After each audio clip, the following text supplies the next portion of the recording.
जय Hind. Future of India पर आप सभी का स्वागत है। इस वीडियो में एक बार फिर से बात होगी Excel realty and infra limited company के बारे में।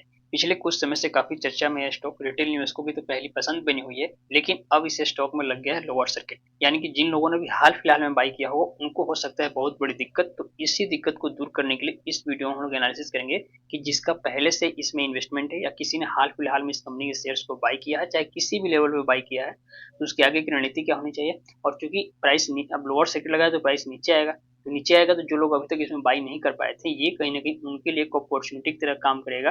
या मान लीजिए जिसके पास पहले से शेयर्स है, हाल फिलहाल में बाई किया है, वो भी चाहे तो इस डाउन ट्रेंड में एवरेजिंग कर सकता है। लेकिन वो एवरेजिंग कहाँ पे कर सकता है, या किसी को नया बाई फ्रेश एंट्री लेना है तो कहाँ पे नया एंट्री ले सकता है, इन सभी चीजों को इस वीडियो में कवर करेंगे। साथ में यह भी समझेंगे कि लॉन्ग टर्म के प्रोस्पेक्टिव के हिसाब से यदि आपने बाई किया तो आपको घबराने की जरूरत है कि नहीं जरूरत है। चलिए वीडियो को शुरू से शुरू करते हैं।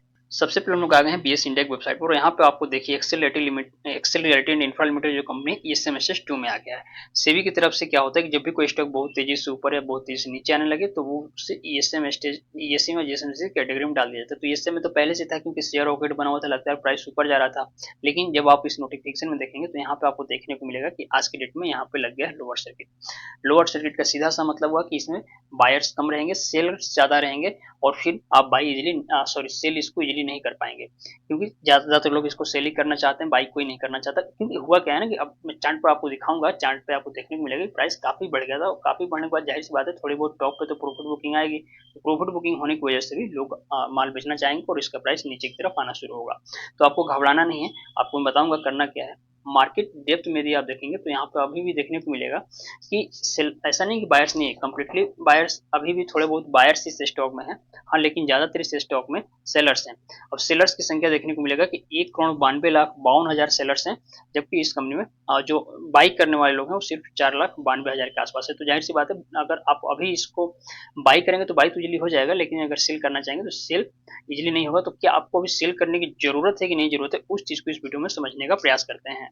देखिए, इस कंपनी के शेयर्स को सेल कर रहे हैं कि नहीं, इसके पहले आप ये समझ लीजिए कि ये जो स्टॉक है यदि किसी के पास है तो ये एक प्रकार से सोने की अंडा देने वाली मुर्गी के समान है। क्योंकि यहाँ पे जब आप रिटर्न्स देखते हैं तो आप एक एक सप्ताह में देखेंगे तो 18% का रिटर्न दिया, और एक मंथ में तो स्टॉक ने तकरीबन 145% के आसपास रिटर्न निकाल कर दिया है। यानी कि एक मंथ में आपका पैसा लगभग 2.5 गुना हो गया है इस स्टॉक में। तो क्या आप ऐसे स्टॉक्स को बेचना चाहेंगे जो इतने हेवी रिटर्न्स आपको बहुत कम समय में निकाल कर दे रहा हो? जाहिर सी बात है कोई नहीं बेचना चाहेगा। और खासकर जिसका लॉन्ग टर्म मतलब लॉन्ग टर्म के हिसाब से देखें तो जो कंपनी काम करते हैं उसका डिमांड और बढ़ेगा। जाहिर सी बात है डिमांड बढ़ेगा तो शेयर का प्राइस और बढ़ेगा, जिसको कोई बेचना नहीं चाहेगा। वहीं पे देखेंगे तो इस कंपनी के वॉल्यूम में अभी भी कोई कमी नहीं आई। वॉल्यूम हालांकि आज लोअर सर्किट लगा है, थोड़ा बहुत कम हो सकता है, लेकिन अभी भी एक एक दिन में 90-90 लाख के आसपास यहाँ पे वॉल्यूम देखने को मिल रहा है।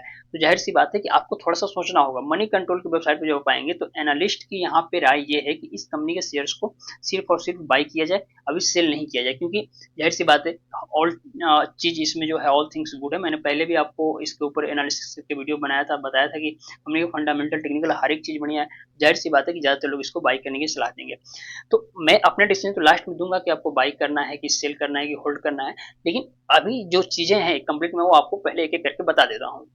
तो मनी कंट्रोल की वेबसाइट पर आपने देखा कि Excel realty and infra limited company के शेयर्स को ज्यादातर लोग बाई करने की सलाह दे रहे हैं, भले ही इसमें लोअर सर्किट लगा है। देखिए, लोअर सर्किट लगा है तो शेयर का प्राइस शॉर्ट टर्म के लिए नीचे आ सकता है। किस कहां तक नीचे आ सकता है उसको समझने के लिए एक साल के चार्ट पे मैं यहाँ पे आया हूँ। देखिए, हुआ क्या कि कंसोलिडेशन से बाहर निकलने के बाद जाहिर सी बात है कि प्राइस को ऊपर जाना था, ऊपर गया, बहुत ऊपर गया, ₹2 के आसपास तक गया। यहाँ से थोड़ा बहुत प्राइस अगर नीचे आता भी है तो ये मान लीजिए ₹1.60 या ₹1.5 तक, मान लीजिए 1.5 तक आ सकता है। क्योंकि एक साइकोलॉजिकल नंबर है, यहाँ तक आके प्राइस सपोर्ट लेगा और फिर यहाँ से बाउंस बैक करेगा। तो मान लीजिए यदि ₹1.5 के आसपास आके प्राइस बाउंस बैक करने लगता है तो कोई नया व्यक्ति यदि फ्रेश एंट्री लेना चाहता है तो यहाँ पे थोड़ा सा पैसा लगा सकता है। या किसी को एवरेजिंग भी करना है तो जब ₹1.5 से ऊपर प्राइस निकलेगा तो यहाँ पे आप थोड़ा बाई कर सकते हैं। सेल अभी मत कीजिए जब तक कि प्राइस ₹1.5 के नीचे आ जाए। मान लीजिए ₹1.5 नीचे आ रहा है और ₹1.5 तक आ गया, ₹1.5 के फिर नीचे आने लगता है, तब आप इसमें से सेल करके अपना प्रॉफिट जितना चाहे उतना बुक कर सकते हैं। हालांकि अगर फिर से इस रेंज में आ गया तो आपको लंबा वेट करना पड़ सकता है। इसलिए यदि आपके पास प्रॉफिट में है ये स्टॉक, आप बेचना चाहते हैं तो ₹1.5 के नीचे, हालांकि अगर आप सेल करना भी चाहते हैं तो मान लीजिए ₹1.60 के नीचे आता है तो थोड़ा सा इसमें सेल कर सकते हैं। और जब ₹1.50 के नीचे आए तो लगभग जितना भी आप बेचना चाहें उतना बेच के निकल सकते हैं। क्योंकि फिर हमें, क्योंकि लॉन्ग टर्म के लिए आप इसमें नहीं है, ठीक। और अगर लॉन्ग टर्म के लिए है तब तो आपको बेचने की बिल्कुल जरूरत नहीं है। हर गिरावट पे आप बाई कीजिए, सिर्फ और सिर्फ बाई कीजिए। तो आपको हर एक प्रकार के व्यक्ति के लिए क्या करना है मैंने इस स्टॉक में बता दिया। ओवरऑल बात करें यदि Excel realty and infra limited company में, तो ये कंपनी लॉन्ग टर्म के हिसाब से काफी बढ़िया है। मल्टीपल सेक्टर में कंपनी काम करती हुई नजर आ जाएगी।